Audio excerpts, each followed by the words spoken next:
트럼프의 뒤끝입니다. 외교적 체르노빌이다. 외교가 사망했다. 지난 주말 트럼프와 젤렌스키의 정상회담을 두고요. 세계 언론들이 쏟아낸 평가입니다. 짧았던 50분의 회담 후폭풍이 길어지고 있습니다. You don't have the cards right now. Not having cards. Right, you're gambling with World War III. You're gambling with World War III. And what you're doing is very disrespectful to the country, this country. What kind of diplomacy, JD, you are speaking about? I think it's disrespectful for you to come into the Oval Office and try to litigate this in front of the American media. 자, 손정혜 변호사 모시고 이야기 또 나눠보겠습니다. 이남희 기자, 일단 저도 오늘 아침에 굉장히 깜짝 놀랐어요. 이렇게까지 할까 싶었는데 미국이 우크라이나에 대한 모든 군사적 지원을 중단해버린 겁니다. 그럼 이거 진짜 아예 뭐 손을 떼겠다 이런 거예요? 일단은 벼락급 전술? 일단 일지적인 압박 수단으로 보입니다. 젤렌스키 대통령이 미국의 뜻을 따를 때까지 일시적으로 중단시키겠다라는 전략으로 지금 현지 언론도 보도를 하고 있습니다. 그러니까 일단 그 젤렌스키 대통령의 길들이기 차원에서 압박 수단으로서 이렇게 군사 원조를 중단하는 것이다. 이렇게 지금 현지 언론도 해석을 하고 있습니다. 사실 뭐 종전 협상 논의가 진행되고 있을 뿐 아직 전쟁이 끝난 게 아닙니다. 그러니까요. 지금도 우크라이나는 핵심적인 군사 원조를 다 미국에서 거의 받고 있는 실정인데 전문가는 그래서 지금 현재 상황을 이렇게 진단했습니다. 무엇보다도 미사일을 날리고 포를 날려야 되는데 지금까지 러시아군이 어디에 있었다라고 하는 거를 전부 다 미국과의 그 정보 공유를 통해서 지금까지 해왔는데 이게 만약에 중단된다고 하면은 갑자기 우크라이나 입장에서는 갑자기 안대를 끼고 전쟁을 해야 되는 그런 상황이 될 수도 있는 거죠. 그러니까 우크라이나에게 굉장히 좀 타격을 입히는 조치라는 게 전문가들의 생각인 건데 그만큼 트럼프가 나 진짜로 종전을 원한다 이 점을 보여주기 위한 굉장히 강력한 조치라는 겁니다. 자, 박윤차 위원장. 그러면 미국이 도대체 우크라이나에 뭘 얼마나 지원을 해주고 있길래 이렇게까지 압박하는 거죠? 우선 결론부터 말씀드리면 미국 없이는 우크라이나는 앞으로 더 이상 전쟁을 수행 내지 운영할 수 없다. 그 말씀을 드리겠고요. 그동안 미국이 지원한 전쟁 시스템을 보게 되면 우선 패트리엇 방공포대가 있고요. 그리고 하이마스라고 불리는 로켓 시스템, 또 에이테크스 장거리 미사일 등 미국제 첨단 무기류를 사실상 지원을 해왔는데 이걸 앞으로 이제 중단하겠다는 거 아닙니까? 거기다가 현재 보유한 탄약이 완전히 고갈되면은 전쟁 수행은 불가능하다. 물론 이제 유럽으로부터 탄약이나 여러 가지 전쟁 물자를 지원받을 수 있지만 유럽의 경우에도 장기간 군축을 시행해 왔기 때문에 충분한 물량을 뽑아낼 능력이 절대적으로 부족하다. 그렇게 분석되고 있습니다. 특히 가장 중요한 게 스타링크인데요. 그 일론 머스크가 소유하고 있는 우주 기업, 그 스페이스X 아시지 않습니까?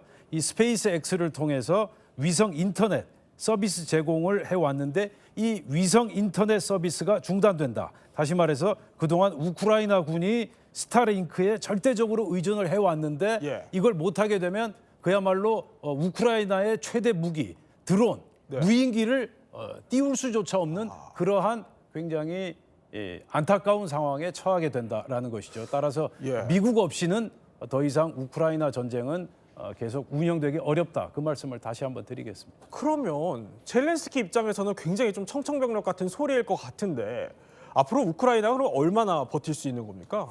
일단 전망치는 이렇습니다. 월스트리트 저널이 올해 중반까지만 전쟁을 수행할 수 있을 것이다. 이런 예상치를 보도를 했는데요. 그 이유는 말씀하신 것처럼 가장 지금 최대 지원하는 것이 미국이고 미국의 장비와 관련해서 한 20%의 장비를 지원받을 뿐만 아니라 미 국무부의 자료에 따르면요. 현재까지 미국이 우크라이나에 이제 지원한 금액만 5조가 넘습니다. 그리고 지금 인도주의적 재정적 지원 등을 포함해서 미국 의회에 승인받은 총 금액이 한 252조에 달하고 있기 때문에 상당히 많은 금액을 지원받아 왔고 앞으로도 지원받을 것이 기대되는 상황에서 갑자기 중단된다고 한다면 굉장히 치명적인 어떤 타격이 입혀질 전망으로 예상되는 것이고요. 그러다 보니까 버텨도 올해 중반을 넘기지 못할 수 있다라는 보도가 나오고 있는 상황입니다. 트럼프 뭐 협상의 달인답게 진짜 심리적으로 압박하는 데는 일가견이 있는 것 같습니다. 그런데 이런 상황에서 또 러시아 제재는 풀어준다 이런 얘기가 나와요. 그러니까 우크라이나를 정말 여러 가지 수단으로 압박하고 있는 걸로 보이는데 러시아 이제 신흥 재벌들에 대해서 지금 대러 제재도 네. 이어지고 있는데 여기에 대해서 이거는 또 풀 수 있겠다. 앞으로 몇 주 동안 그러니까 종전 협상이 어떻게 되어 가는지 그걸 보면서 대러 제재도 풀 수 있다고 얘기를 하면서 우크라이나를 또 다각도로 압박하고 있습니다. 이렇게까지 하는 게 젤렌스키가 트럼프 심기를 건드렸기 때문이에요? 글쎄요, 뭐 복합적인 원인이 작용했다 그렇게 분석할 수 있겠는데 6년 전에도 또 도널드 트럼프와 젤렌스키 간에 좋지 않은 일이 있지 않았습니까? 예를 들어서 그 조 바이든의 차남 헌터 바이든의 비리를 수사해 달라 이렇게 도널드 트럼프가 요청했는데 예. 젤렌스키가 거절한 적이 있었고요. 그리고 기본적으로 도널드 트럼프는 러시아의 푸틴에 대한 굉장히 우호적인 브로맨스라고 불릴 정도까지 굉장히 우호적인 관계를 유지하고 있지 않습니까? 따라서 지금 젤렌스키가 정상회담에서 뭐 결례나 무례 네. 또 뭐 정장을 했다 하더라도 아마 도널드 트럼프는 지금과 같은 행보를 계속 견지했을 것이다. 저는 그렇게 보고 있습니다. 자, 트럼프 사실 뭐 심지어는 젤렌스키의 이런 부분조차 트집을 잡으면서 굴욕적인 상황을 만들었었죠. Why don't you wear a suit? You own a suit? You have problems. A lot of Americans have problems with you not Really? respecting I the don't have authority of this such. office. I will wear a costume after this war will finish. 자, 뭐 트럼프도 일단 뭐 옷차림을 지적을 하고, 근데 백악관에 있는 저 기자도 저 지적을 한 겁니다. 상당히 뭐 면박성 발언으로 들리는데 저 기자 누군가요? 마저리 테일러 그린 공화당 하원 의원이라고요. 굉장히 트럼프 충성파 의원이 있어요. 예. 그의 남자친구입니다. 본인도 보수 성향 그 방송 매체 근무를 하고 있어요. 그러니까 사실 저라면 저 자리에서 한국 기자들 저렇게 다른 나라 대통령에게 저렇게 던질 수 없고요. 정장 있긴 있어요? 라고 네. 물어보는 거는 사실 저로서는 상상할 수 없는 질문이거든요. 굉장히 트럼프를 대변해서 이렇게 공격적인 질문을 던진 걸로 보고 사실은 트럼프 대통령 측에서요. 젤렌스키가 여기 백악관을 방문할 때 군복은 입지 않았으면 좋겠다라고 얘기를 한 것으로 현지 언론이 보도를 하고 있거든요. 네. 그래서 완벽하게 갖춰 입지는 않았지만 그래도 군복을 입지 않은 걸로 어떤 미국의 요구는 들어준 거거든요. 그런데 이제 그 정장을 입지 않은 것까지 이제 문제를 친 트럼프 기자가 삼은 겁니다. 물론 뭐 젤렌스키가 발끈한 측면도 있지만 박용찬 위원장 사실 이 부분도 궁금해요. 트럼프가 저 상황을 다 계산하고 연출을 한 걸까? 트럼프라면 그러지 않았을까? 이런 예상들도 나오거든요. 저도 그렇게 보고 있고 전문가들도 그렇게 보는 전문가들이 상당히 많은데요. 우선 그날 정상회담 앞서서 도널드 트럼프가 젤렌스키를 마중 나갔을 때 딱 한마디 했어요. 어떤 말 언급을 했습니까? 아, 굉장히 복장을 잘 차려 입었네요. 그렇게 언급을 하지 않았습니까? 그리고 이제 젤렌스키와 정상회담을 할 때 기자가 방금 보신 대로 왜 정장을 입지 않았느냐 또 그렇게 질문을 하지 않았습니까? 그러니까 아주 정교하게 치밀하게 짜여진 각본에 따라서 그날 정상회담이 진행됐다. 저는 그렇게 보고 있고요. 그리고 미국 스탠포드 대학의 데니얼 스나이더 교수도 똑같은 이야기를 했습니다. 모든 것은 도널드 트럼프의 설정이었다. 정상회담 파국은 트럼프가 충돌을 도발한 것이다. 네.